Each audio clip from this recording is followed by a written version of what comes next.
Vamos lá. Boa noite a todos. Iniciando aqui a aula sobre abordagem humanística.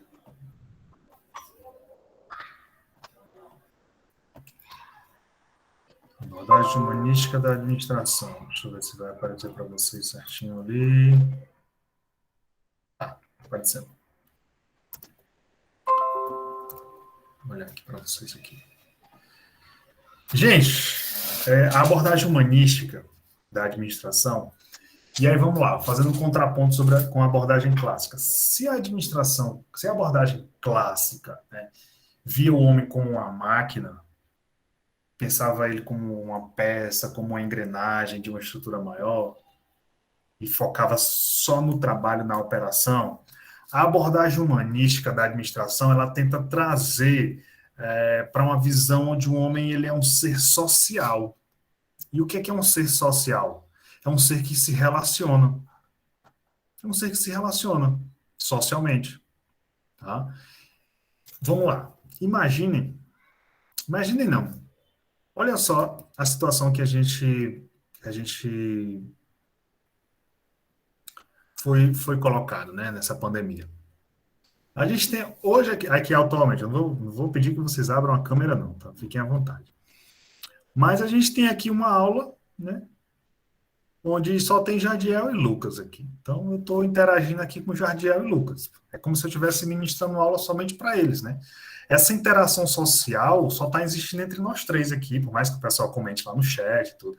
Repito, não estou pedindo que... Já passei dessa fase já, de pedir, abra a câmera. Não. Fiquem à vontade, se der para abrir a câmera, ótimo, beleza. Mas também se não der, não tem problema.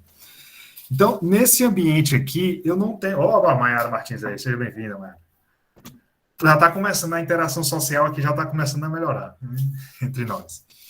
Então, a ausência dessa interação social, quando a administração ela não observa essa interação social, ela passa a perder um pouco da essência do ser humano.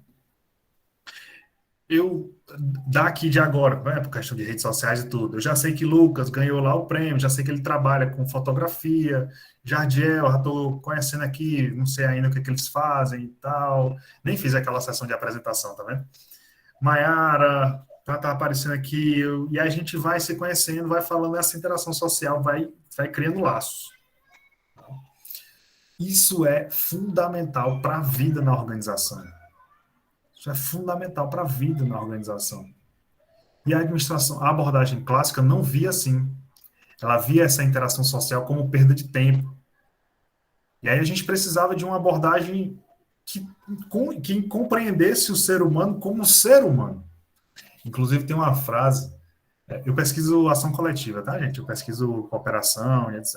Uma das coisas que eu pesquiso, tenho pesquisado também outras coisas, estou começando a pesquisar outras coisas também. Mas uma das coisas que me formou foi a ação coletiva. Não sei se eu falei para você já, mas uma frase, um pensamento que eu vi de um psicólogo, não vou lembrar o nome dele, coitado. Um psicólogo local. Um que apresenta no Bom Dia Paraíba, no Jornal da Manhã. Ele diz assim, a essência da vida é no coletivo. É no coletivo que as relações sociais acontecem. Quer ver um exemplo? Você pode ser o velho da lancha, mas se você estiver sozinho na lancha, sem um celular para tirar foto para outras pessoas verem, você não é nada. Quantas pessoas hoje não estão dentro de uma lancha, aqui lancha no sentido figurado, tá, gente? Quantas pessoas hoje não estão dentro de uma lancha, de uma casa riquíssima, de um carro altamente valioso, com o melhor champanhe, o melhor vinho, a melhor comida, e vão dormir sozinhos? Né? E não tem uma pessoa para ligar e conversar. E quantas pessoas hoje não tem nada de lancha, não tem um centavo e vive cercado, ou pelo menos não são muitas pessoas, mas poucas pessoas que valorizam a sua presença, né? 4, 5 pessoas, sua família, seus pais, o esposo, a esposa, filho, porque são poucas pessoas, 4, 5 pessoas, e essas pessoas que são o seu coletivo, né? são essas pessoas que dão valor para a sua vida, dão valor para a sua existência. Dão valor para a sua existência. Então, a sua vida, ela ocorre, ela existe pelo valor que existe na sua coletividade. E a sua coletividade é seu pai, sua mãe, seu esposo, sua família, etc. Perceberam? Então, o valor da vida está na vida em coletividade. Se você não tiver uma coletividade para vivenciar, para viver, não adianta nada você ser o velho da lancha, né? Como está a música aí. Não adianta nada você ter várias lanchas, se você não consegue viver em coletividade. Então, essa dimensão social do ser humano, a abordagem clássica tinha perdido, ou não tinha observado, coisa que a abordagem humanística começou a ver. Mas não vá se apaixonando ainda pela abordagem humanística, não, tá, gente? Então, beleza. Caiu por terra a abordagem clássica, minha bandeira agora é a abordagem humanística. Ainda não, nós vamos chegar lá. No final, no último dia de aula, vocês vão dizer, a minha abordagem preferida é essa. Muito embora, eu queria fazer um parêntese aqui, muito embora, isso que é importante, tá, gente? Não que as outras coisas não sejam, mas isso aqui eu queria que vocês destacassem. Não se permitam serem rotulados por ideologias política, ou da administração, ou da filosofia, ou da economia, contábeis, seja lá o que for. Não se permitam serem rotulados. A partir do momento que vocês entram aqui no curso de gestão pública e passam a ter um curso superior, passam a entender o que é ciência, vocês têm a faculdade, ou seja, o direito de aplicar a teoria que vocês acharem mais interessante. Não é fascinante isso? Imagina você lá como gestor público e dizer assim, rapaz, aqui está precisando de uma abordagem humanística. Aí passou essa fase, aí você vai lá e diz assim, monetização, a abordagem da monetização é melhor, né? Quanto mais monetizar, melhor. Aí já imaginou, você chega lá e diz assim, olha, essa organização que está precisando de mais monetização, né? Como o Lucas falou. Então, dá um impulsionamento financeiro. Tem que viralizar. Ou então, não, essa abordagem está precisando de uma organização melhor aqui, que está muito bagunçado. Eu preciso organizar aqui, eu preciso de umas ideias de Taylor aqui para organizar esse processo. Já é outra bandeira, já é outra coisa. Então, não se limitem, né? E tinha uma professora minha que falava assim, não se comportem. Engraçado, né? A professora Arlete falava assim, lá da UFRN. Gente, não se comportem, porque quem se comporta se limita, né? Você coloca lá dentro de um compartimento, né? Então, se você se colocar dentro de um compartimento, você se limita àquele compartimento. Então, se você se comporta dentro da abordagem humanística, você só vai pensar como um humanista. Se você se coloca dentro de uma ideologia política, liberal, progressista, esquerdista, seja lá qual for, se você se comporta, você se limita àquela ideologia. Então, não se comportem, extrapolem. Extrapolem mesmo, sabe? Só que para extrapolar precisa conhecer. E aí, para conhecer, precisa estudar. E é o que a gente está fazendo aqui. Então, voltando aqui ao ponto que eu desviei. Não se limitem a ser um militante da abordagem humanística porque ela começou a contemplar o ser como ser social, não. É só uma das facetas dela. Ela tem outras coisas que eu vou apresentar a vocês hoje, talvez vocês discordem, tá? E tudo bem. E no final você vai dizer, olha, a abordagem humanística foi extremamente valorosa e importante para aquele momento, por considerar o ser social, por considerar o homem como um ser social. Mas acho que ela poderia melhorar em outros aspectos. Mas acho que ela ainda não conseguiu avançar o suficiente. E vocês vão chegar no final dessa disciplina, eu já passo a palavra, Lucas, e vocês vão chegar ao final dessa disciplina dizendo assim, cara, essa última abordagem aqui, ela é interessante, mas eu acho que o mundo ainda não cabe totalmente nessa abordagem. É preciso compreender outras coisas. E aí outras disciplinas, outras visões, outros professores, outras experiências vão fazer com que vocês frutifiquem a percepção de mundo de vocês. Pode falar, Lucas. Ô, professor, já que a abordagem humanística ela tem uma percepção assim mais apurada do ser humano, do homem, ela peca em algum aspecto, assim, algo que deixa a desejar? Sim. Deixa. Sim, e nós vamos ver hoje. Se eu esquecer não, porque é um dos últimos slides. Mas sim, eu vou antecipar para não correr o risco de terminar a aula e eu não lembrar. Mas ela por mais que ela veja o ser como um ser social e humanista e desse lado informal do ser humano, ela ainda percebe o homem como uma engrenagem do sistema, né? Então ela não vê o homem como uma máquina, não. O homem, ele é um ser social que interage com outros, mas no final ele tem que dar resultado. No final ele tem que produzir. No final ele tem que dar lucro. No final a gente tem que aumentar a nossa capacidade de produção. Então não é simplesmente o ser como um ser social, de que o homem tem as suas emoções e tal. Não. Ela está tentando, ela compreende que o homem é um ser social, mas ela está tentando achar uma forma de apertar esse lado emocional para fazer com que isso não interfira no trabalho, para fazer com que ele produza mais. Tá bom? Isso ainda é uma crítica que se faz a essa abordagem, tá? Isso ainda é uma forma de ver o homem como uma máquina, percebe?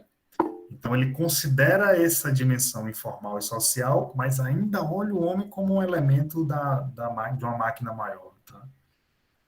Pode falar, Lucas. Ô, professor, aí nesse caso, ele meio que maqueia um ambiente para que ele se sinta, de certa forma, confortável, para que ele possa produzir melhor? É exatamente isso. Tá bem. Exatamente isso. Ela tenta ver uma forma de fazer com que ele se comporte bem, para fazer com que ele se sinta bem, para que ele produza cada vez mais.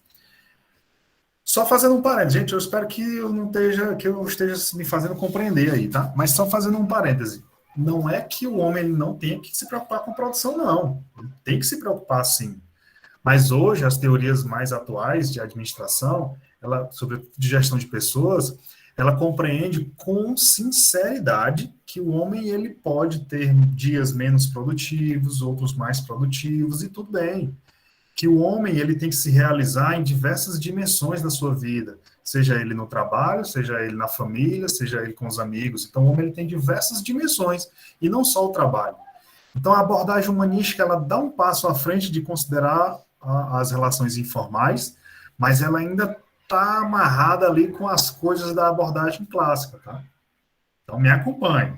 A abordagem clássica, o homem é uma máquina. Tem que produzir e não interessa o que ele faz em casa, quem é a família dele, se ele vai chegar, se ele está doente, se a família dele tem alguém doente, se ele tem filho, se não tem, ele tem que produzir e não interessa. E é 5 minutos para fazer aquela peça e acabou. A abordagem humanística não, ela vai dizer, olha, tem algum fator emocional aí, algum fator social que está interferindo aí na capacidade de produção desse indivíduo. Vamos pensar direitinho para fazer com que esse indivíduo consiga melhorar, para que esse fator social não seja tão relevante, porque ele precisa produzir o máximo possível no final, entende? Então a preocupação ainda é com a máxima produção. Lá. Ela marca a transição da ênfase na tarefa para a ênfase na estrutura. Tá? Ele começa a pensar no desenho da organização. Começa não, ela consolida, tá? A ênfase na estrutura organizacional, perdão, na estrutura não, na ênfase nas pessoas, né? Ela sai da ênfase na tarefa e da estrutura, consolida essa transição de tarefa. Deixa eu botar aqui o negócio para ficar melhor. Ela consolida essa transição da ênfase central na tarefa, estrutura, para uma ênfase nas pessoas. Tá bom? ênfase nas pessoas que participam da organização. Surge concomitante a teoria das relações humanas nos Estados Unidos, a partir da década de 30. Essa teoria das relações humanas, bebe muito da psicologia, tá? E ela dá início aí à gestão de recursos humanos, tá? Então, são várias correntes, várias ondas que vai chegar até o que a gente tem hoje como gestão de pessoas. Surge com o desenvolvimento das ciências sociais, psicologia do trabalho. Isso aqui é uma discussão mais de ciência, mais de base mesmo. Assim, sabe? Vocês vão ter a oportunidade em outros níveis de discussão para compreender como é que as ciências sociais, psicologia do trabalho interferem nessa abordagem humanística. Etapas. Análise do trabalho e adaptação do trabalhador ao trabalho. Então, o indivíduo ele tem que ser adaptado ao trabalho que ele executa, para que ele possa se sentir bem, para que ele possa se sentir confortável, para que ele produza cada vez mais. Adaptação do trabalho ao trabalhador. Ele sai dessa adaptação do trabalhador ao trabalho que é executado e passa para uma adaptação do trabalho ao trabalhador. Então, se antes na abordagem clássica o trabalhador deveria produzir cada vez mais na média do serviço, agora a gente vai ter o trabalho se adaptando ao trabalhador. Então, o que a gente pode fazer no trabalho para fazer com que aquele indivíduo produza mais? Transição para a teoria das relações humanas. Aí tem dois, acho que são dois. São dois. Sobretudo dois. Quero dizer mais algum? Não estou lembrando. É o Barnard, que introduziu a lei da cooperação na organização, né? Os indivíduos cooperarem entre si. Reconheceu o trabalho em grupo para superar a limitação individual, dinâmicas de grupo. Reconheceu a existência de grupos sociais, aquilo que eu estava falando, os grupos sociais, as panelinhas, a interação entre uma ou mais pessoas, o desejo de cooperar, a existência de objetivos comuns, né, entre essas pessoas. E a Mary Peck Foley introduziu a corrente psicológica na administração, introduziu a lei da situação, a lei do contexto, né? Aqui, gente, não precisa decorar essas abordagens, tá? Porque a gente não vai pedir nada que vocês precisam decorar. Mas o mais importante é compreender aqui como esses autores conseguiram mudar a realidade e a ideia do que é uma organização. Gente, a postura do líder, e aí eu tenho vários exemplos de péssima postura de líder, e bons exemplos também de líder, mas a postura do líder, a gente vai trabalhar isso mais em abordagem comportamental, mas a gente vai antecipar aqui. O líder, ele é fundamental, gente, para o ambiente, o clima e a cultura da organização, tá? É fundamental. Se ele consegue, especialmente no que a gente está falando aqui, se ele consegue compreender e captar quem são os grupos sociais, quem são as panelinhas, quem são os grupos, quem coopera com quem, se ele consegue entender isso, ele consegue fazer o trabalho fluir de maneira muito mais tranquila, sabe? É um desafio, não é fácil. Sabe aquela ideia de que diz assim, ó, toda empresa tem pelo menos 2 grupos de WhatsApp, né? Um é o grupo de WhatsApp oficial e o outro é o extraoficial e ainda tem mais um outro que é o da panela da panelinha, né? Aqui tem uns 30 grupos, é verdade. Cada disciplina tem um, pelo menos. E aí, entre vocês, já deve ter uns grupinhos aí, de 3, 4 aí, que é aquela sintonia já mais próxima, né? Se não tem, vai ter. E se você tá só em um grupo, significa dizer que você está um pouco afastado do grupo social, viu? Se você só está em um grupo, se ligue, porque você precisa se ligar. Tem alguém que está só em um grupo? Acho que não, né? Se aproxime, gente. Se aproxime. Eu não vou falar aqui nada, não, porque senão vão pensar, meu Deus, eu tô só em um grupo, eu acho que estão falando mal de mim, nos outros. Mas não, é só porque você realmente, às vezes, trabalha muito e aí não dá conta nem dos que tem, né? Pode ser que seja um grupo para cada disciplina. Mas voltando, os grupos sociais são o pulmão da organização, gente. Eu só estou em 2. Se tiver mais, não estou não. Só tem esses 2 mesmo, viu? Não tem mais nenhum, não. Essas panelinhas, gente, isso são benéficas para a organização. Sabe, Jagel? Tem informações que passam primeiro por essa rádio, a rádio peão, né? Primeiro passa por aí. E, gente, não é brincadeira, não. O líder chega lá e diz assim, olha, a partir de amanhã a gente vai trabalhar com esse novo sistema aqui, viu? Novo sistema de pagamento. Se a equipe não comprar a ideia, gente, esse sistema cai em pouco tempo. Cai ou não cai? Se a equipe não comprar, não, mas foi ordem do patrão. Tá bom, tudo bem. A gente começa a usar. No primeiro dia trava, tem uma fila de 10 pessoas, antigamente só era uma fila de 5, agora está com uma fila de 10 pessoas. No outro dia cai o sistema, ou não funciona, um ou outro volta para o sistema antigo, E aí, de repente, o patrão chega lá e diz, não. Esse negócio está funcionando, não. Esse negócio está prestando, não. Ou muda, ou esquece isso. Pronto. Boicotou, acabou, volta para o sistema antigo. Então, e essas mudanças, elas passam pelos grupos sociais. Passa. Gente, aí, vocês viram o sistema que o patrão colocou? Não vai durar 15 dias. Aquilo é chato demais, difícil demais de mexer. Não tem condição, não. E aí, aos poucos, esse sistema vai caindo. Aos poucos. Aí. Quer ver um negócio complicador? Traz isso para a administração pública, que é todo mundo concursado, ou pelo menos comissionado, com as costas quentes lá, do vereador que ajudou a eleger o prefeito, que foi eleito com a ajuda do vice, que não sei o que tem mais lá, tá tudo interligado. Né? Aí o cara lá que é comissionado disse, meu amigo, ninguém me tira daqui não, quem me botou foi fulano de tal. Aí o outro diz assim, rapaz, ninguém mexe comigo não, que eu sou concursado. Eu quero ver mexer comigo. Aí tudo bem. Aí você chega lá, aí recebe, aí Lucas chega lá e diz assim, aí o prefeito chega lá assim, Lucas, eu creio que tu administrasse aqui essa secretaria aqui para mim, formar de gestão pública, né? Aí Lucas chega lá e diz assim, gente, gosto muito de vocês, só que a partir de hoje a gente vai utilizar aqui o 5W2H, que é um sistema de planejamento estratégico. Vamos implementar aqui a ferramenta SWOT, certo? E a partir de hoje, tudo vai mudar. Quem estava ali vem para cá, quem estava aqui vai para lá, e os procedimentos vai ser assim, e no final do dia a gente vai aplicar uma avaliação, e se você tiver nota baixa, a gente vai descontar do seu salário, etc, etc, etc. Os caras tudo beleza, tá certo. É bom, né? Esse cara é bom, né? Não dá um mês, 2 meses, você não termina um ano de mandato.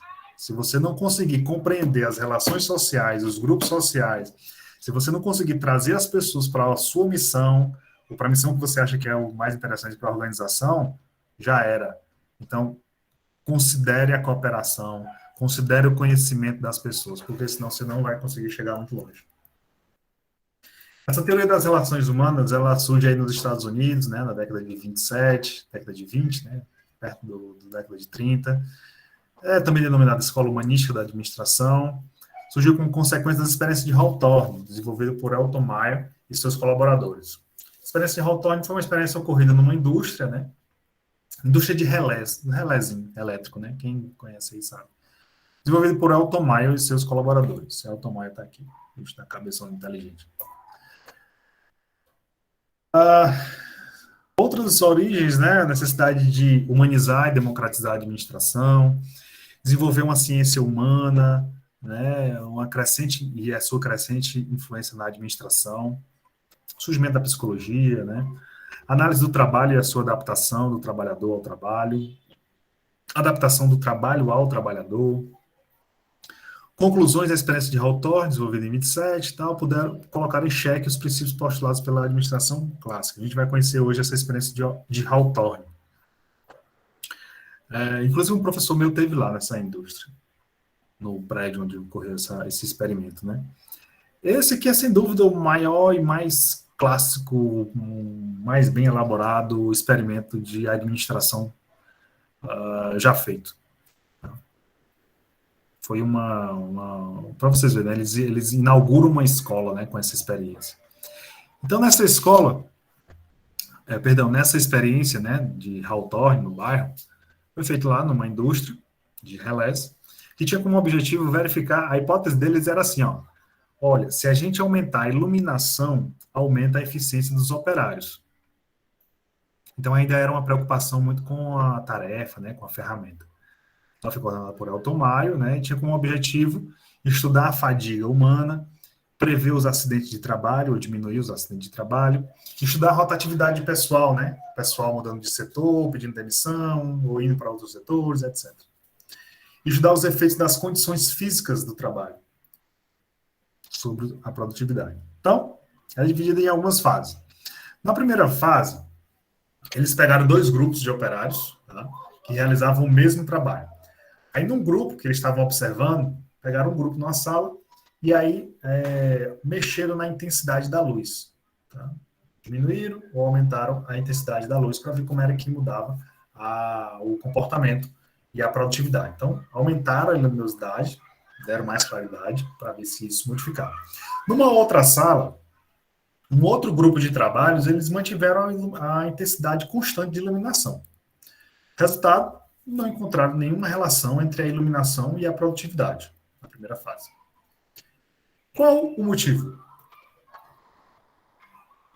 A gente vai estudar observando as outras fases. Formou novamente um grupo experimental, tá? E aí, num grupo, ele colocou 6 moças, uma sala separada, né, do restante do departamento, pegou uma sala separada e montou, e colocou um supervisor e um pesquisador observando e anotando. E do outro, um grupo de controle com as outras 100 operárias, com fatores constantes, sem nenhuma alteração.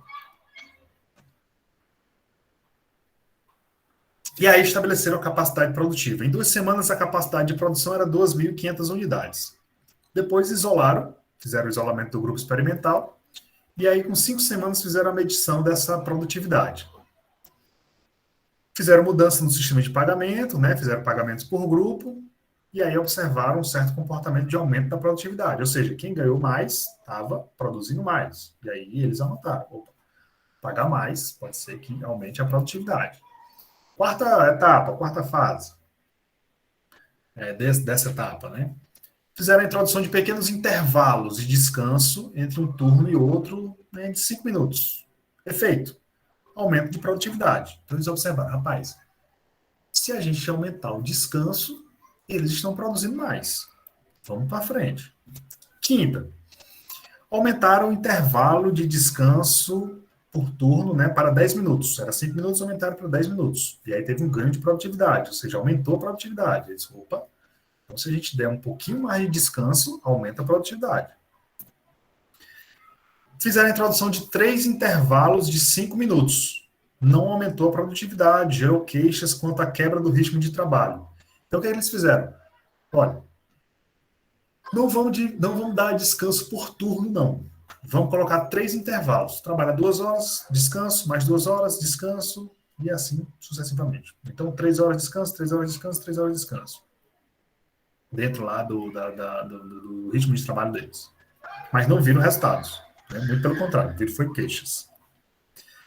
Volta do intervalo para 10 minutos por turno, mais um lanche. Aumento de produtividade. Opa, tem um negócio curioso. Quando a gente aumenta o intervalo e dá o lanche, melhora a produtividade. Barriga cheia, né? A pessoa fica mais animada para produzir. Condições anteriores, né? Ou seja, intervalo de 10 minutos, mais um lanche, mais uma redução de meia hora de trabalho. E aí teve aumento da produtividade acentuado. Ou seja, eles estavam começando a chegar perto do que eles queriam. Estavam dando intervalos e deram uma redução de meia hora de trabalho. E na 9ª etapa, teve uma redução por 1 hora de trabalho. Efeito, uma produtividade estacionária. Se manteve a mesma.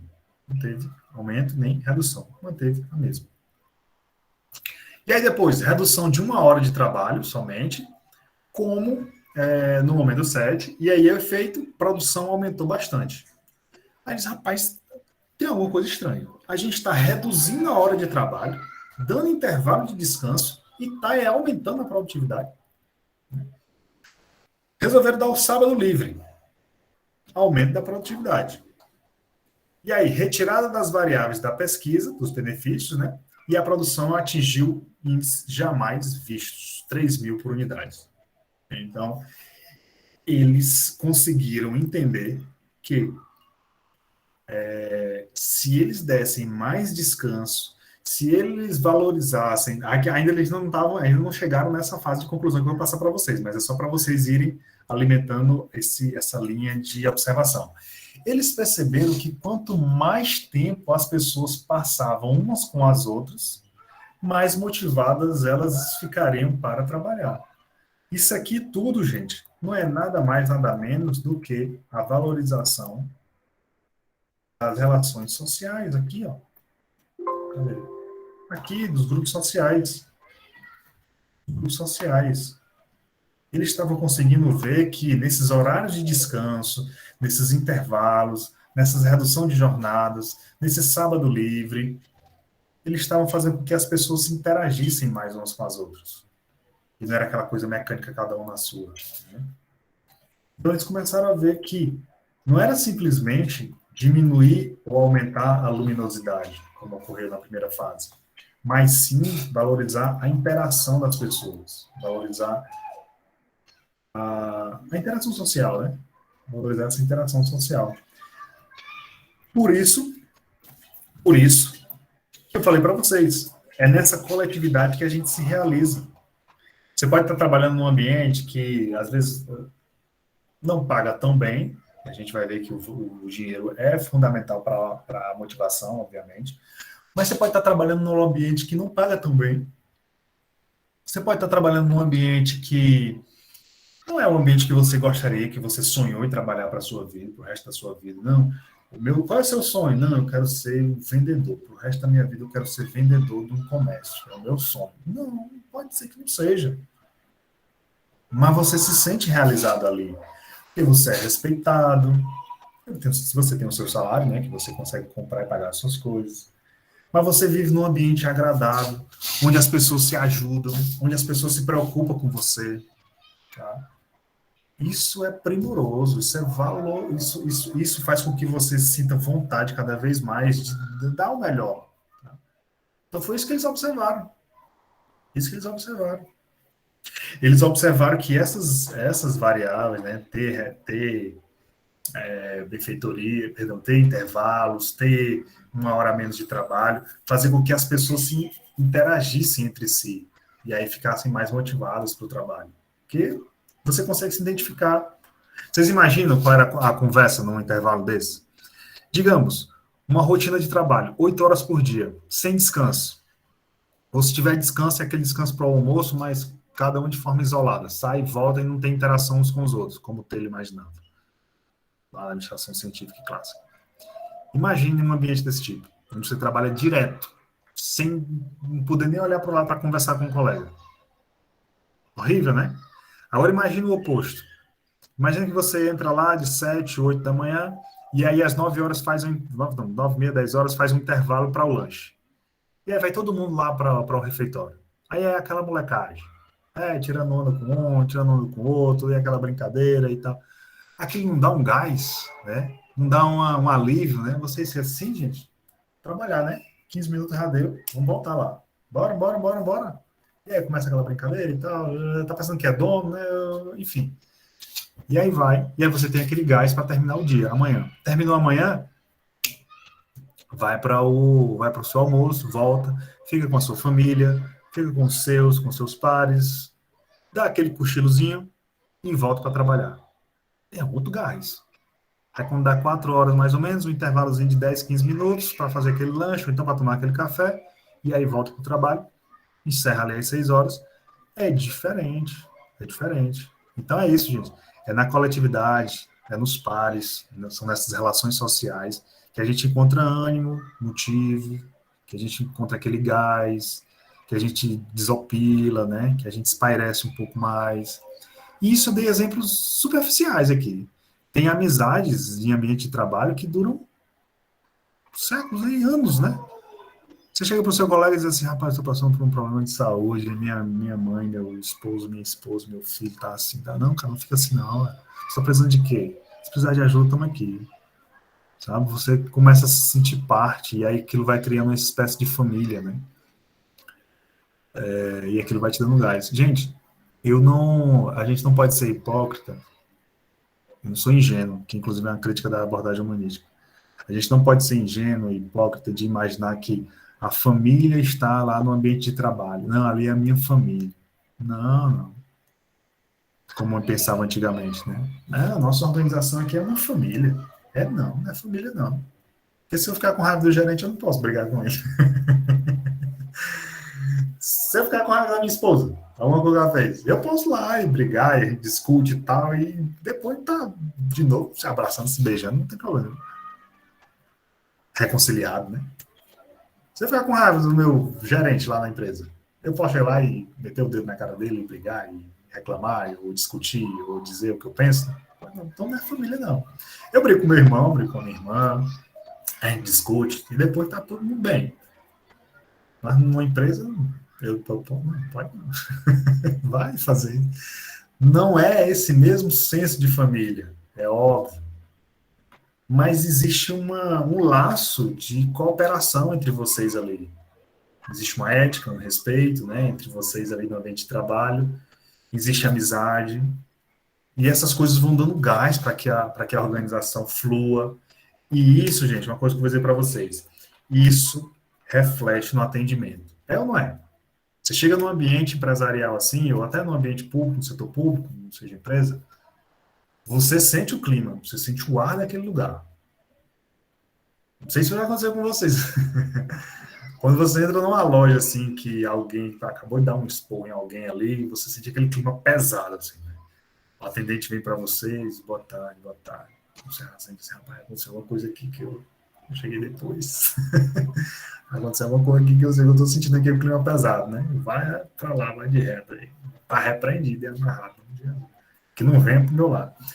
Mas sente, não sente? E tem ambiente que não precisa nem ter briga. E já é pesado. E tem ambientes que não, que você chega que é um ambiente leve, agradável, as pessoas lhe atendem bem. Então, assim, se você não consegue respeitar, valorizar esse grupo social, essa interação, se você não consegue valorizar o seu funcionário, o seu colega de trabalho, se não é um ambiente de respeito, de paz e de ética, aquele clima reflete no cliente, reflete. Ou no cidadão, no usuário, né, seja lá quem for, no caso do setor público. E aí é por isso que, às vezes, trazendo aqui para o setor público, é por isso que, às vezes, a gente chega num ambiente público e a gente é mal recebido, maltratado. Não por isso, mas por outras coisas também. É por isso que, às vezes, por essas e outras que a gente, às vezes, entra no setor público e é mal recebido. Vá num hospital, o nível de estresse e tensão que é num hospital público. E aí, mesmo o nível de estresse e tensão alto desse jeito, às vezes você chega e você é bem recebido, bem tratado, é explicado as coisas direitinho para você. Você sente que aquele ambiente organizacional tem alguma coisa diferente ali. Mas em outros casos, não. Né? Não depende só disso, tá, gente? Aqui é porque eu estou criando situações e exemplos para fazer com que vocês compreendam o que foi essa experiência de Hawthorne. Mas aqui é um dos elementos.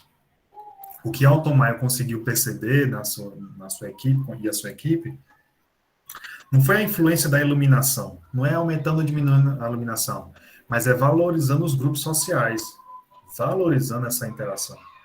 Eu não vou esquecer nunca das primeiras vezes que eu fui em Sumé.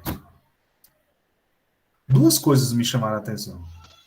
A primeira vez, de fato, quando eu fui fazer a prova do concurso mesmo, 2013, quando eu tinha acabado de preparar minha aula, meu exercício, né, que a gente tem que aplicar, e aí já era 10 horas da noite. Aí eu saí correndo para poder imprimir o material. Aí encontrei uma lojinha, uma lan house em Vinha Pastel, acho que até do Elson, Adaelson, Joelson, sei lá, um Elson assim. Inclusive o filho dele lá, ele estudou comigo, um curso que a gente fez aqui. E aí o pai dele, ele tava fechando, não sei se não, tava fechando. Aí eu disse assim, rapaz, eu tenho que imprimir esse negócio aqui para dar uma aula amanhã para um concurso. Ele disse, rapaz, eu tô fechando já. Esse meu amigo, me ajude aí, que se o senhor fechar, eu não tenho outro canto aqui para imprimir, não. Ele disse, rapaz, eu tô indo para um jantar de família ali, que estão só esperando por mim. Eu disse, moço, se eu passar nesse concurso, eu pago um jantar pro senhor. Nunca paguei. Eu também nunca vi ele, nunca mais vi ele. Aí ele disse, vá, não, vá, vá. Aí ele deixou a porta entreaberta e fez lá. Essa interação social, eu não vou esquecer jamais. Já imaginou um ambiente de trabalho assim? E a outra coisa, que eu lembro muito, eu já estava dando aula já, isso mesmo, e aí eu me senti mal lá, porque lá a gente começou a dar aula, a gente dá aula 4 horas seguidas, né? Então, imagina 4 horas seguidas falando. Aí eu dando aula e tal, e aquele corre-corre, vai sem se alimentar direito, aí passei mal, baixou a pressão, uma coisa assim. E eu só fui falar, e aí, ó, eu aviso o pessoal aí que eu não vou dar aula não, que eu vou pra casa, tô me sentindo bem. Não foi no dia seguinte, gente, eu tava lá na universidade, e eu nem conheci o povo, não conheci ninguém, só alguns colegas próximos, assim. E aí a dona Vânia, da cantina, não sei se vocês conhecem a dona Vânia. Hoje ela não tá mais lá, não, tá vendendo, parece, independente, eu acho. Tá vendendo em casa. Aí ela tinha um restaurante lá. Dona Vânia chegou para mim e disse assim, você que é um professor novo daqui? Eu sou. É o Alex? Sou. Você está bem? Que o pessoal falou que você tinha se sentido mal. Você está bem? Você está precisando? Olha, não faça cerimônia não. Se precisar, você... Não, tá certo. O pessoal aqui comenta mesmo. Mas só essa recepção, sabe, essa sensação de cooperação, sensação de se ajudar, isso dá um ânimo, isso cria valor para aquele ambiente. Eu adoro o CDSA, gosto muito do CDSA. Claro, cada um com seus objetivos, com seus planos. Eu morar em Campina Grande dar aula no CDSA, isso, né, é um pouco complicado para mim. Isso afeta também outras relações sociais minhas. Mas, enquanto eu estiver sendo professor do CDSA em Sumé, vou fazer isso com maior esmero, e não só por conta, não só porque é meu ofício, minha obrigação, mas porque eu tenho esse sentimento social com as pessoas que ali trabalham e com vocês, né, que compartilham comigo esse ambiente de trabalho. Então, criar esse clima, nem todo mundo tem, nem todo mundo cria. Tem muita gente que chega lá, dá sua aula e vai-se embora e não quer nem saber o que aconteceu.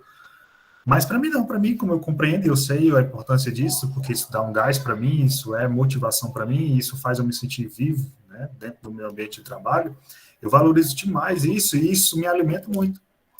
E criar um ambiente assim, é muito de você, obviamente, mas também é muito o papel do líder, viu? O papel do líder, do gestor, é um desafio muito grande. Administrar, gerenciar, sobretudo a coisa pública, é um desafio gigantesco. Mas é gratificante no final. Você vê a política pública sendo entregue e você vê o resultado da sua política pública, da política pública que você entrega, é fenomenal, é fascinante. Então, isso é que deve ser o valor para vocês, né, no ambiente de trabalho. Criar um clima assim, um ambiente agradável, né, com um ar tranquilo, né. Terceira fase. Não sei se ninguém falou alguma coisa aqui. Já Elson, exatamente. Valeu, Laura. A gente faz o nosso serviço a partir da experiência de vocês.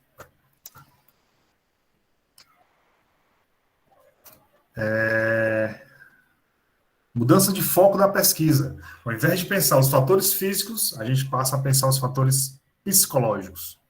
Então, é o comportamento do indivíduo, né, que a gente passa a observar. Criação do cronograma de entrevistas. Que é mais as etapas que eles seguiram, né? Supervisionar, ter atitudes, sentimentos, fazer sugestões, entrevistar mais de 20 mil empregados, entrevistas não diretivas, né? Não aquelas entrevistas rígidas, mas entrevistas abertas, né? Conversando, etc. Vários outros fatores estavam bagunçando a pesquisa, que aí, no final, eles entenderam que eram fatores psicológicos. Então, quando a gente dava o descanso, quando a gente dava o lanche, quando a gente reduzia a jornada, o fator psicológico interferia no fator fisiológico e fazia com que a gente quisesse cooperar e produzir mais. Revelou um sistema de organização informal, fundamental, viu, gente? Isso aqui caracteriza muito a experiência de Hawthorne. A organização informal. Gravem bem isso aqui vai se repetir muito na experiência dele. Quarta fase, um experimento, fazer um experimento mesmo, baseado na produção do grupo, né? Dividir os grupos e entender como é que as coisas interferem, como é que os fatores psicológicos interferem, estabelecer um salário mínimo, né? Ou seja, dar segurança para as pessoas, vocês vão receber esse salário independente da produção de vocês. E aqui, um observador, enfim, dá para ler, foi mal, risquei errado aí. O observador dentro da sala e entrevistador fora da sala. Então, quando tinha um observador dentro da sala, isso afetava. Quando vocês tinham um sentimento, quando você tem um sentimento de estar sendo observado, tá? Você passa a produzir mais. Você fica ali atento, você produz mais, mas chega um nível que você produz menos por conta da atenção ali de estar sendo fiscalizado. Resultados. Produção controlada dos padrões, dos operários, prática de punição de grupos que excediam esses padrões, né, os sabotadores, aqueles que saíam do padrão, uma liderança informal dentro do grupo dos operários. A liderança informal, gente, vocês, não sei se vocês já conhecem aí do grupo de vocês aí, mas sempre tem, né? Sempre tem aqueles alunos que consegue mobilizar a galera, né? Consegue mobilizar a turma para fazer isso, fazer aquilo. É porque no remoto aqui, não sei nem como é que vocês estão fazendo isso aí nos grupos de WhatsApp aí.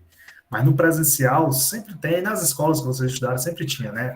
Aquele cara ou aquela menina que consegue mobilizar e etc. Eu consigo perceber de cara, assim. Nas primeiras aulas eu já percebo logo assim, aí eu já sei que aquilo ali é o, né? Geralmente, assim, geralmente, mas às vezes é o mais engraçado, que gosta de tirar onda. Aí eu sou esse cara aqui, ou essa menina aqui, eu tenho que me ligar, porque qualquer coisa, ela desequilibra, ele ou ela desequilibra aqui minha aula. Então, já fico ligado ali para poder, né, ir acompanhando.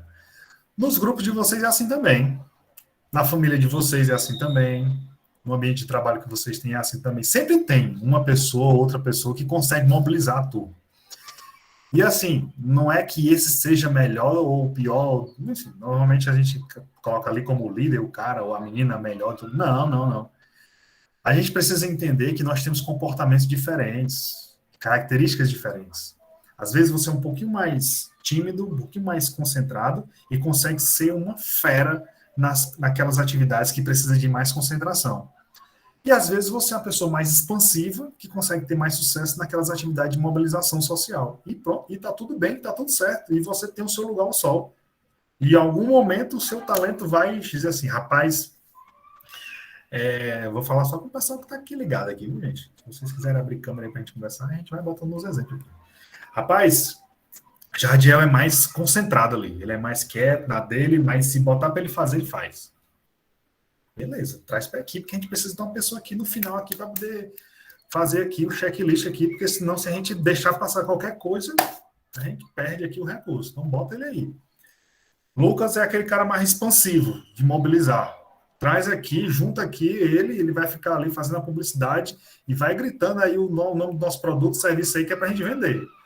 Maiara é aquela pessoa que consegue observar mais a equipe e aí ela consegue articular e entender quem é que tem que estar à frente ou não e gerenciar e quem é a pessoa com aquele talento ou não. Então ela vai ter que estar ali na liderança organizando aqui esse sarapatel aqui, senão se deixar só os dois sozinhos, vira um samba da loucura doida, não falar, né? Do edital. Então precisa de uma pessoa para articular os potenciais ali para poder organizar e equilibrar os talentos. Então bota ela ali que ela tem uma visão melhor ali. Certo? Então a equipe é formada assim, gente. E quem é que tem a habilidade de identificar essas potencialidades? O líder, o gestor público, ou o gestor, ou o administrador. Tá? Nem sempre o administrador ele é um excelente líder, não. Eu vou dizer uma coisa para vocês aqui, confessar aqui para vocês. Eu não me considero um bom líder, não. Como outros que eu conheço, não. Líder é aquele cara que consegue, né, articular tudo, lembrar de tudo, e conversar com tudo, e identificar talentos, e mobilizar a equipe, né? Eu não. Conheço gente que, assim, você só, às vezes não tem nem informação de administrador. Você solta uma tarefa assim, a pessoa consegue dar show.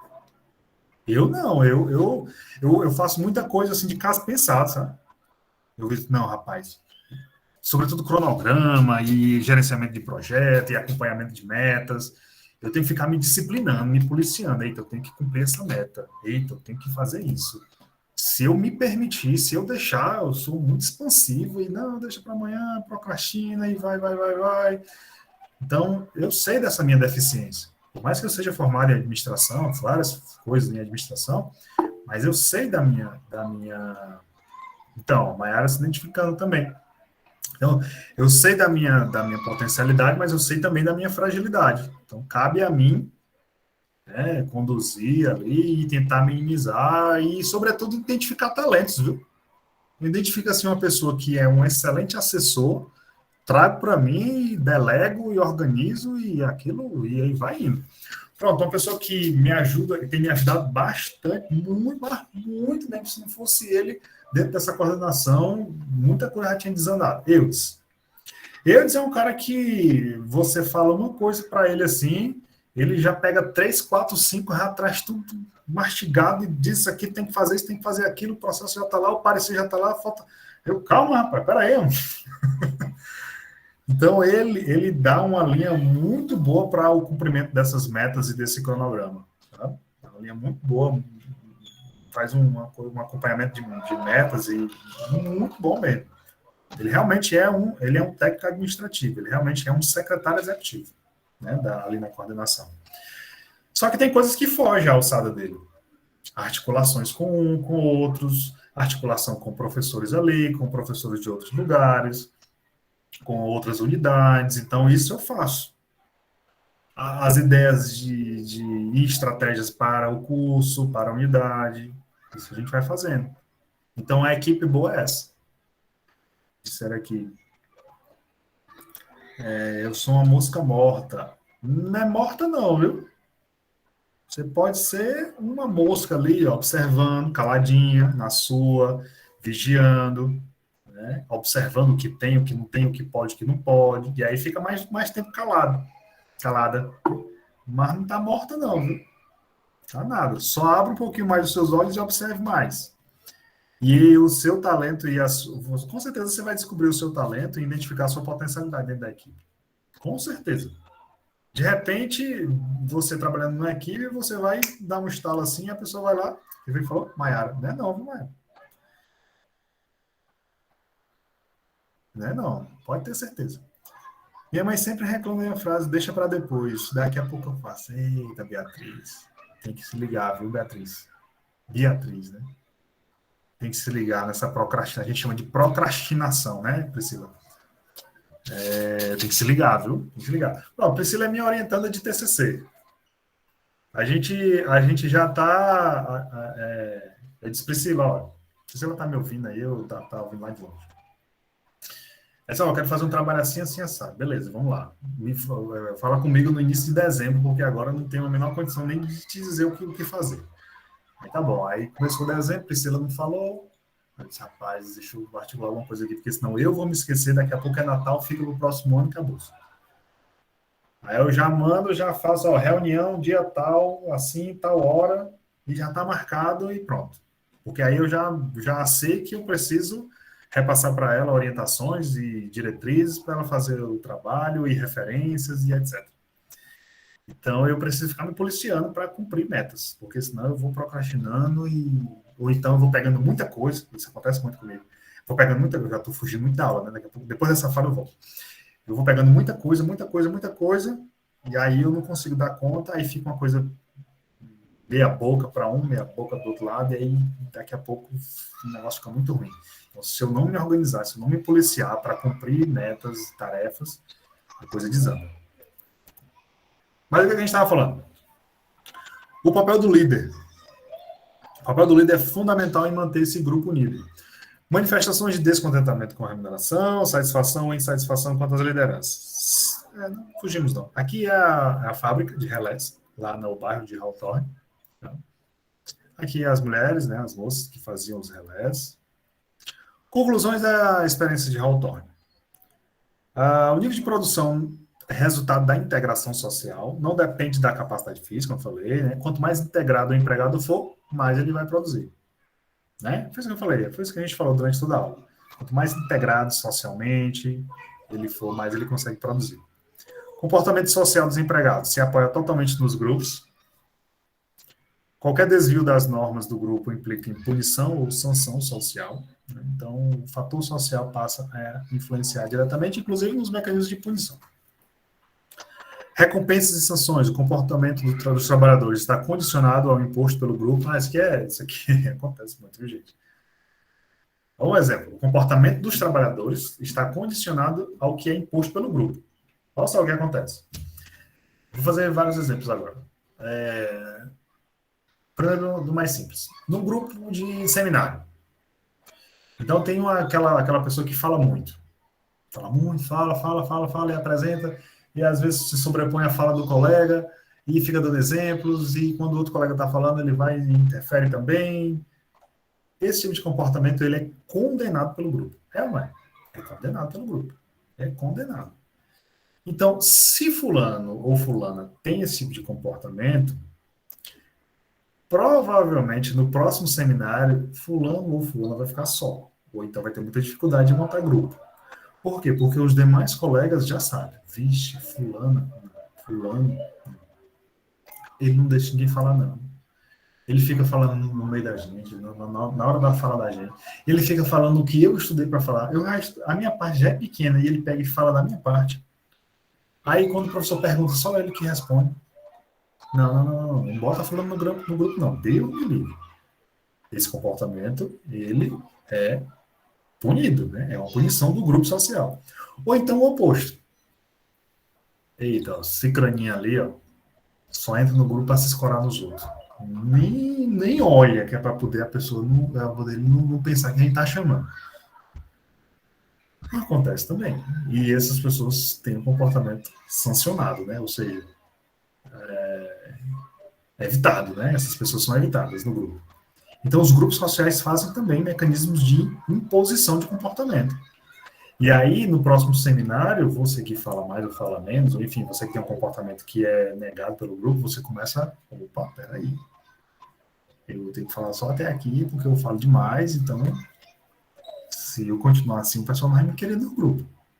Ou então, opa, eu tenho que fazer alguma coisa, porque se eu não fizer alguma coisa aqui, o pessoal não vai me querer no grupo.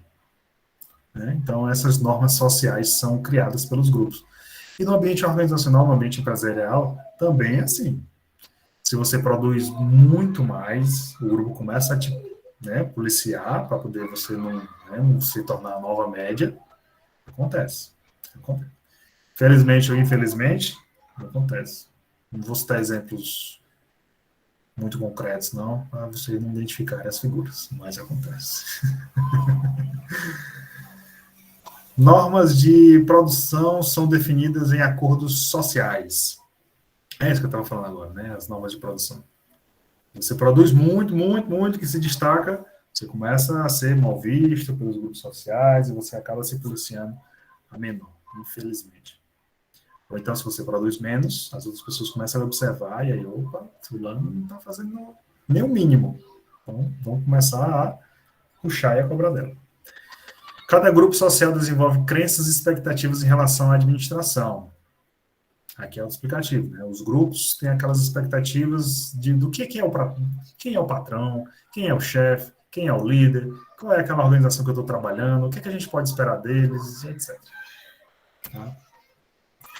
Se na administração clássica o homem era vadio, interesseiro, preocupado só com as questões econômicas e financeiras, agora, na escola humanista, ele é um homem social, um homem que precisa dessa interação com as outras pessoas para se sentir motivado. O homem não é motivado só por estímulos financeiros, ele é motivado por uma questão uma questão psicológica. A motivação econômica ela é secundária na determinação do rendimento do trabalhador. É importante, mas não é o mais importante. Né? As pessoas são motivadas pela necessidade de reconhecimento, aprovação e participação nas atividades dos grupos sociais. O Lucas ficou mais feliz com o prêmio e o reconhecimento ou ficou mais feliz com a monetização? Ou os dois, né? Se fosse só monetização sem reconhecimento, ele ia estar assim feliz? Acho que não, né? Ou se fosse só reconhecimento sem monetização, ele ia conseguir comprar o Chester? Não ia conseguir comprar o Chester, né? Agora sim, ele tem monetização no YouTube, tem monetização no Instagram e teve o reconhecimento lá dos seus clientes. Então, ele está plenamente motivado e satisfeito com o seu trabalho. É ou não é, Lucas? Com certeza, professor. Tá vendo aí? É a plena satisfação do ambiente organizacional dele. Faz o que gosta, trabalha naquilo que tem talento, é monetizado ou recebe pagamentos, né, pelo serviço e é reconhecido. Vai querer mais o quê? Nada. Mas sim. O que é que Lucas quer e a gente vai ver nas próximas abordagens? Ele quer outros desafios, ele quer um sentimento de autorrealização, ele quer escalar outros obstáculos, né? Não basta ter o reconhecimento local, que é o reconhecimento estadual, nacional, mundial. Já pensou? Tem uma foto lá do Lucas, lá de um ambiente clicado, e aí sai não sei aonde, no concurso não sei aonde, dos melhores fotos da Paraíba, do Nordeste, etc, etc, etc. É um reconhecimento maior, é uma realização maior. O professor falando nisso agora, eu lembrei. Um escritor de João Pessoa, ele está escrevendo um livro sobre a minha cidade. Aí eu fiquei responsável por tirar as fotos. Aí ele já está fazendo o livro e colocou meu nome. Tá vendo aí? Olha só. Então, outros desafios, outros sentimentos de autorrealização vão se sobrepondo. A necessidade humana, ela é infinita. A necessidade humana, ela é infinita. Agora, não é somente uma necessidade financeira, é uma necessidade de autorrealização, uma necessidade de sustentação, de segurança social. A gente vai ver, né, quando a gente vai falando de abordagem comportamental, cada uma dessas que eu estou falando aqui para vocês. Mas a gente tem de... Por isso que eu digo, né, o homem é um ser complexo. A gente vai ver lá no final da disciplina. O homem é um ser complexo. Ele é econômico, ele é social, ele é familiar, ele tem diversas facetas aí que o motivam a trabalhar. Não apenas estímulo financeiro, mas o financeiro é bom? É ótimo. Dinheiro compra felicidade? Dinheiro traz, não, o ditado é outro, né? Dinheiro traz felicidade? Não, mas compra, né? O dinheiro, ele é essencial, sim. Só que chega uma hora, né? Essa curva, existe uma curva, né? O dinheiro, ele tem uma curva. Inclusive, até a psicologia... Estou até com um livro aqui. O dinheiro, ele tem uma curva, tá? Quando a gente não tem, o dinheiro não traz felicidade, mas manda buscar, manda mesmo. Quando você está aqui na base da curva, começando, o dinheiro é fundamental, importantíssimo. Aí esse dinheiro você vai conseguindo, conquistando, aí você vai virando celebridade, aí de repente, Neymar. Aí chegou no nível do Neymar. Não sei nem se Neymar está tão rico assim quanto outros referentes. Mas para Neymar, o dinheiro já não é motivo. Se não compra, desfaz. Ele está triste em Dubai, é verdade. Para Neymar, o dinheiro em si, ganhar mais ou menos dinheiro, sobretudo mais, não é uma coisa que traz para ele uma alegria. Ó, Neymar, você ganhou aí 1.000 euros. Não, tá. Agora bota 1.000 euros na minha conta hoje, na conta de vocês hoje para ver. O quê? 1.000 euros? Dá quanto? Você nem quanto é que dá? Em 7 mil reais. Aquilo dá uma motivação a mais, né? Só que, gente, chega uma hora que ele estabiliza e aí passa a ser indiferente. Passa a ser indiferente. É claro que a gente não vai estar nessa estabilidade só quando a gente estiver recebendo o que Neymar ganha, até porque, né, se chegar a esse ponto, ninguém vai estar, pelo menos, não tem nenhuma perspectiva de ganhar dinheiro com o Neymar. Mas todos nós temos lá a nossa curva, baseado nos nossos sonhos materiais. Você quer ter um carrinho melhor, você quer ter uma casinha melhor, você quer ter condições de viajar, ter condições de passear com a sua família, pagar um colégio legal para o seu filho, se alimentar bem, ter um plano de saúde, etc, etc. Cada um com seus... Quando você chega a um ponto que você conquista, pelo menos boa parte desses elementos, e você está bem, está tranquilo com o que você tem, aí chega uma hora que você começa a pensar, não, eu queria ser reconhecido pelo que eu faço. Não, eu queria trabalhar naquela organização. Não, eu queria passar num concurso X. Eu queria ter a minha empresa. Eu não queria trabalhar para ninguém, eu queria ter a minha empresa. Tudo bem, eu tenho dinheiro, eu tenho condição, eu tenho um bom salário, eu tenho um carro, minha família está bem, eu estou conseguindo pagar. Mas eu sinto que eu não estou realizado. Eu queria alguma coisa que me desse um gás a mais, né? Deve haver alguma coisa que ainda te emocione, né? Não sei se vocês conhecem essa música. Deve haver alguma coisa que ainda me emociona. Então, esse alguma coisa a mais, ele pode estar dentro da organização. E é esse algo a mais que fazia com que essas mulheres se motivassem a trabalhar. E esse algo a mais era o sentimento de interação. Era a valorização dessas interações sociais. Era o sentimento de participar de uma família. Então, não era só ir para a empresa produzir relé. Era ir para a empresa produzir relé e conversar com a Fatinha, e conversar com a Mariazinha no intervalo, e bater papo, perguntar como é que Dona Socorro tá, como é que o filho de Dona Raimunda tá, se ia fazer vestibular, se ia fazer o Enem. Era ir para lá falar sobre mim, sobre a minha vida, sobre o meu passado, sobre as minhas angústias, e ouvir um apoio. É poder, no final do dia, ligar para uma colega de trabalho e dizer, rapaz, bora sair para a gente comer uma pizza, tomar um suco, ou beber alguma coisa que bebe, né? Fofocar, exatamente. A fofoca alimenta a alma do bem, né? A fofoca do mal, ela denigre a pessoa, né? Mas aquela fofoca, né? De conversar com como é que tá fulano, como é que tá cicrano. Rapaz, achei errado demais o que fulano falou, fulano fez. Não, achei que ela foi mal contigo. Eu acho que não deveria ter feito isso, não.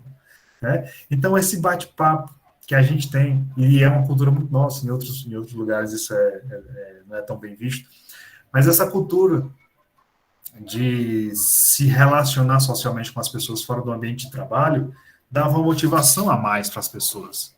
Fazer com que as pessoas se sentissem parte de uma família, entre aspas, né? E isso aqui era o motivo psicológico que estava fazendo com que as pessoas produzissem mais. Olha que fascinante essa teoria, né? Essa abordagem. Existem buracos, existem, mas ela contribui de sobremaneira. A percepção dos grupos informais, isso que eu estou falando, né? As crenças, as atitudes, as expectativas, as motivações, os comportamentos, esses aspectos informais e esse compartilhamento desses aspectos informais era fascinante. Como é que está o pastel da Praça de Sumé? Ainda tem aquela barraquinha que vende pastel? Lá na Praça de Sumé? Vocês que são de Sumé? Ainda tem? Você sabe que eu criei um sabor lá, né? Tem mais não?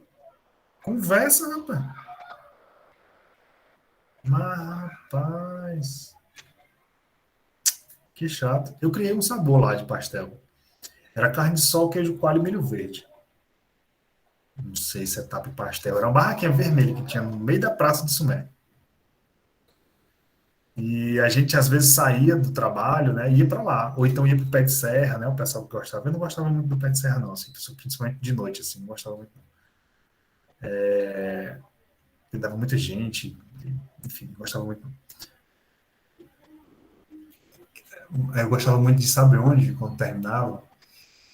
Eu ia como era aquela churrascaria, rapaz, que tinha. Você desce, né? Você desce na pista da universidade, ao invés de pegar a esquerda para vir para a cidade, né? Para o centro, você pega a direita. Aí ia lá no final. Vai se trabalhando mais tarde com R$10 de investimento, deixa eu ver. Esquina Bar, eu gostava. Era mais reservado, sobretudo à noite. Eita, eu gostava demais. Chegava lá, aí um colega, o marido da dona Vânia ia para lá e ficava papeando. Eu ia, geralmente ia sozinho, né? Geralmente eu termino a aula sozinho, né? Geralmente eu termino a aula sozinho. 10 horas. Aqui no remoto, porque não tem condições. Mas geralmente a gente terminava a aula 9h30 e tal. E aí eu ia para lá, ia sozinho mesmo. E era um ambiente bem tranquilo, né? A esquina bar à noite é o melhor que tem. Aí ficava, pedia uma carnezinha, ficava tomando lá um suco de uva, uma água, um refrigerante, um espetinho. E aí, quando era com meia hora, 1 hora, ia dormir. Nossa, gente, isso para mim, isso tem sabor sei lá, é muito saudoso, sabe? É muito bom. É muito bom, muito, assim, porque ali eu descansava, ali eu compartilhava, ali eu conversava, ali eu dava aquela aliviada, sabe? Porque, assim, em aula, sabe? Aqui não, porque aqui no ensino remoto eu costumo falar mais baixo, mas numa sala de aula, ali para 40 pessoas, eu vou num ritmo muito louco, sabe? Muito intenso e tal, e vou, e falo, e puxo, e exemplo, e dinâmico, e vai, às vezes, enfim, vocês vão ver, vocês vão ter oportunidade. Quando termina a aula, se você falar comigo no corredor, eu ainda estou gritando ainda. Eu ainda estou falando alto, porque eu ainda estou ali, ligado nos 380 ali, porque eu ainda estou falando, ainda estou como se eu estivesse no ambiente social. Aí eu saí extremamente cansado da aula, né? Porque a minha aula é muito puxada, muito intensa. Aí eu ia entrar no carro, aí chegava lá no esquina bar, sentava, pedia uma água, um espetinho, aí eu ia desligando, descansando. Então, para mim, aquilo ali é um sentimento assim, é uma sensação de descanso muito forte. E ali era o meu grupo informal, né? Ali era um ambiente que eu relaxava. Então, essas atitudes, esses comportamentos, essas crenças, essas expectativas, elas são fundamentais para manter a motivação no dia seguinte. Né? Geral vai junto. Eu já cheguei sozinho. Ô, professor, o senhor vai levar a gente para conhecer esses pontos turísticos? Rapaz, não, rapaz. Quando chegar lá, vocês mesmos vão se aculuiar aí, vocês mesmos vão achar os cantos aí. Você não é de Sumé, não, né, Lucas? Não, sou do Tigre. Pronto, oxe, quando você chegar lá, o pessoal vai, com certeza, vai montar as panelinhas e a gente vai se encontrar nos ambientes aí, né? No pastel, mas a panelinha vai estar formada. Pode ter certeza. O Esquinabá tem um ambiente espetacular. É bom demais ali. Tem uns peixes lá. Enfim, já estou fugindo da aula. Vamos lá. Ó, tô escalando ainda. A organização social, tá, gente? Já estou ficando repetitivo aqui já, né? Mas essa organização social, ela vai definir regra de comportamento, sanções, objetivo de grupo, interação. É mais nesse sentido, né? Interações sociais. Deixa eu ver aqui, tem muito texto nesses slides aqui. ênfase nos aspectos emocionais, não planejados, os elementos que não são da razão humana. O trabalho para Elton Maio é uma atividade tipicamente grupal, de pessoas, de união, de interação, com rixas, com arestas, com brigas, tudo bem. Mas, e aí é uma crítica a essa abordagem, mas é um ambiente de grupos, de pessoas. O operário não reage em um ambiente isolado, ele reage em um ambiente social, como membro de um grupo. Nós somos parte de um grupo. Nas disciplinas de sociologia, vocês vão ver isso. O ser é um ser social, o homem é um ser social. Ele é parte de um grupo. Você não existe sozinho. É aquilo que eu falei no início da aula. A sua felicidade não está na sua individualidade, não está em você sozinho ter ou não ter alguma coisa. Está na hora que você compartilha com o outro. Todos os exemplos que eu falei para vocês. Quando eu ia lá no final para jantar lá no Esquina Bar, a maior alegria do mundo era ficar lá, conversar e discutir, conversar, falar e aí falar de outras coisas. São nesses momentos de interação social que você consegue se sentir parte de alguma coisa. Quando você se sente isolado, por isso que quando a pessoa entra em depressão, a tendência dela é se isolar, é se fechar, é não querer saber de mais ninguém, não conversar com ninguém, né? Que é uma doença muito séria. A tarefa básica da administração é formar uma elite capaz de compreender e comunicar. Não se assegura a comunicação somente através da comunicação formal, aquela comunicação assim, saiu uma circular, saiu um ofício, mandei e-mail para todo mundo. Não. É nessa comunicação informal, nessa capacidade de se fazer compreender, nessa capacidade que eu tenho, que a gente tem de passar a mensagem para vocês e vocês retornarem para a gente em forma de comunicação também, é que faz com que a gente crie esse laço aqui, mesmo virtual, mas a gente só cria esse laço aqui se eu conseguir fazer com que vocês compreendam o que eu estou comunicando.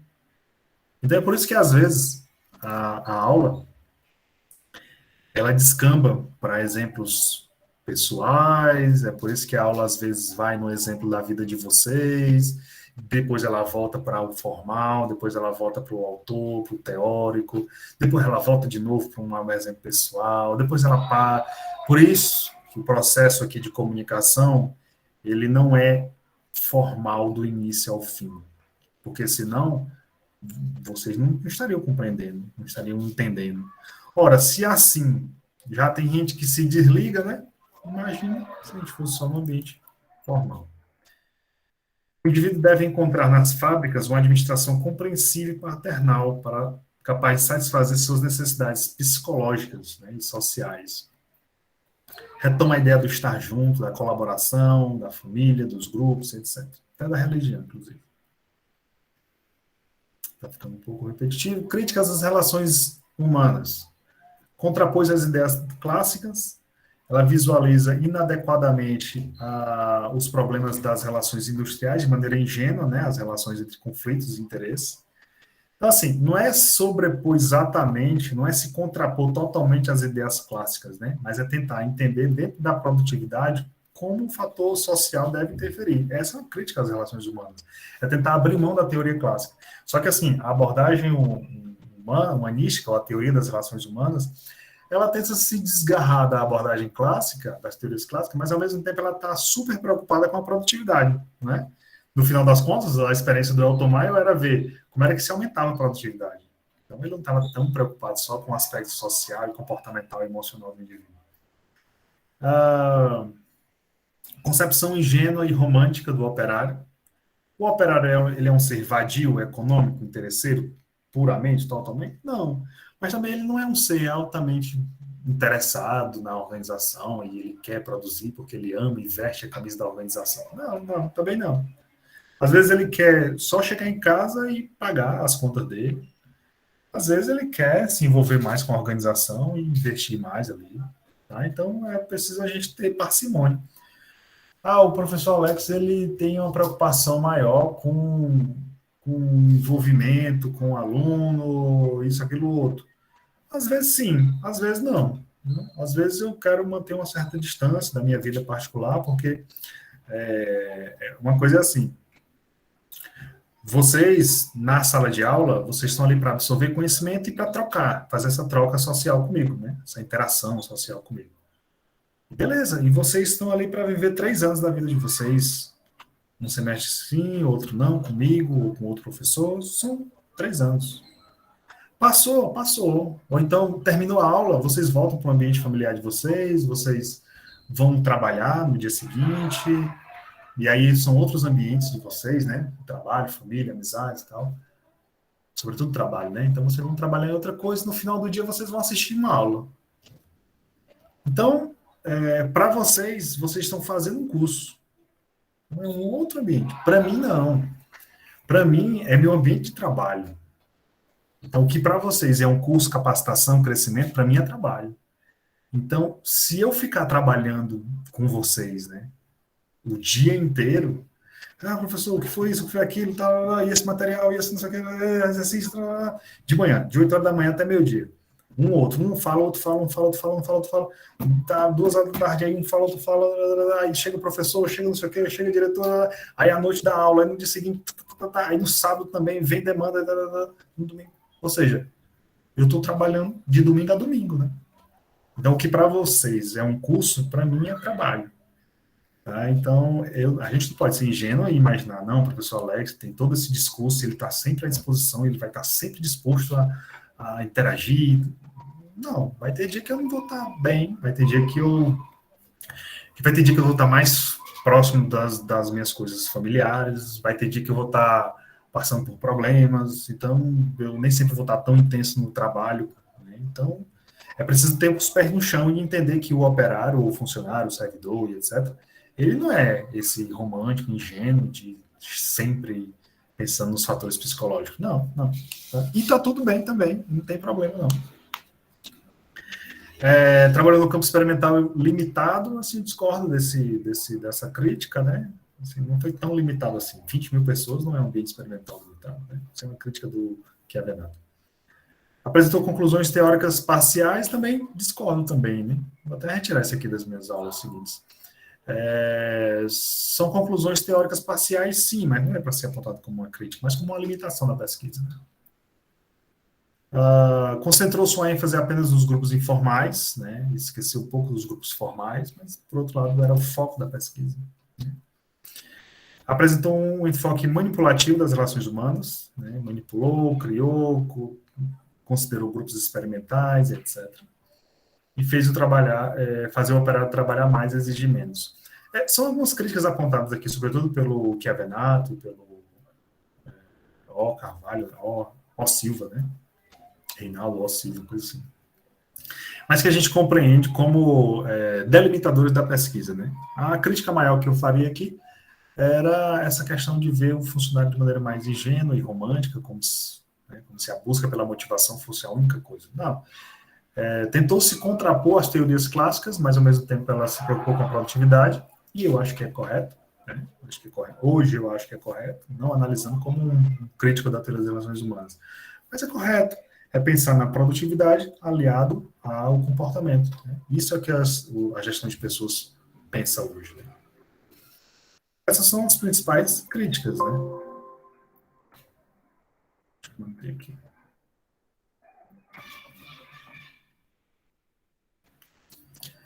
É isso, gente.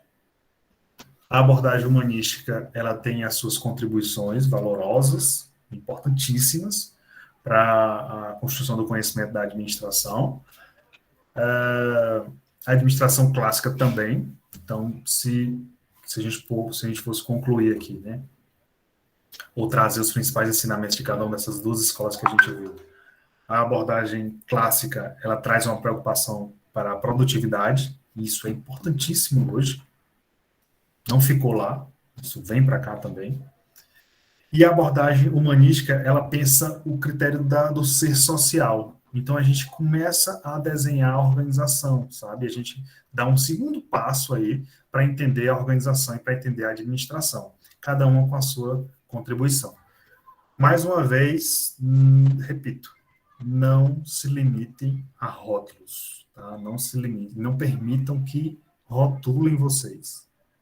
Vocês são profissionais, serão gestores públicos, alguns pesquisadores, cientistas, e vocês têm liberdade científica para entender que tipo de teoria vocês devem utilizar na hora e no momento certo. Isso cabe na administração e cabe em qualquer outra área, sabe? Economia, ciência política, etc. Vocês têm a liberdade de compreender o fenômeno. Quando eu digo fenômeno, são as organizações, é a vida de vocês, etc., ou o sistema político e tal. Vocês têm a liberdade de compreender o fenômeno a partir daquilo que vocês conhecem. Beleza? Dúvidas? Depois o senhor pode colocar esses slides no PVAI. Posso, vou colocar. É tipo um ensino médio, 3 anos, é verdade. Pessoal aí já articulando aí a visita ao Esquina Bar. Quando eu era pequeno, eu ia por causa do balanço. É verdade, tem um balanço lá. A comida é boa também, muito boa lá. A presencial é melhor, viu? Também acho. Enfim, tá gravando ainda, deixa eu tirar aqui. Interromper a gravação.